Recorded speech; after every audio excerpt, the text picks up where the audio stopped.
Well, you don't want an awkward conversation like that, right? So let me tell you 4 tips to avoid conversation killer.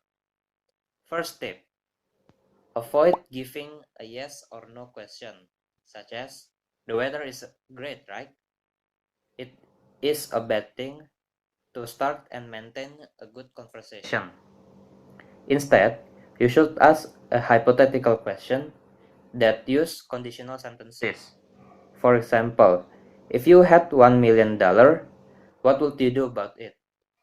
It will bring up imagination and maintain a conversation.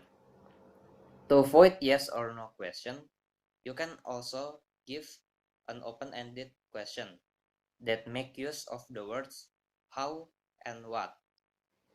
For example, if you want to start a conversation about the city of London, don't ask this, do you like London? But ask this instead, what do you like about London? After that, we should emphasize similarities because everyone feels good when they know they have the same interests or hobbies. For an example, ask for their favorite food. Maybe they can reply with, "Oh, I like Italian food." Then you can say your favorite Italian food, such as, "Oh, I like lasagna," and explain why you like lasagna or ask for any recommendation. That way, they will feel more connected with you and keep the talk going on. The third tip is to improve your fluency in English to avoid having gaps. You can improve your fluency by a lot of ways. For example, by watching movie or reading books in English. For example, I used to practice improving communication with my parents every day at home. I always talk about everything as often as possible in English. So when I talk with other people in English, I can make a quiet, good conversation. You can also learn by taking lessons online or offline, or reading more books in English. Besides this, maybe you can also practice with your friend, so that you can learn together how to improve good communication skill, especially in English. The last but not least, you have to be sensible about how you word sensitive questions.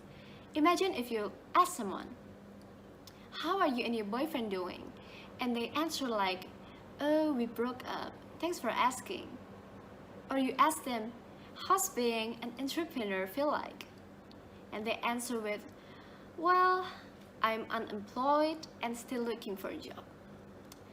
It will be so awkward that you have positive intentions to check up on someone, but the way you word your questions doesn't represent that, right? Well, you know there are good ways to actually reword these sensitive questions. So here's how. You can ask them, "Fill me up with your life since I last saw you," or "What's happened since I've last seen you?"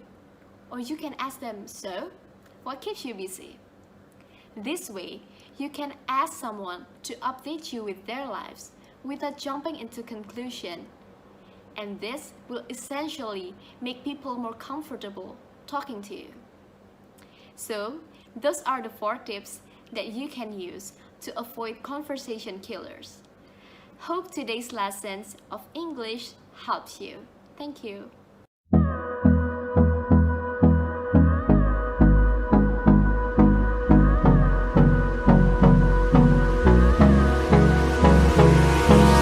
Hold me close till I get up.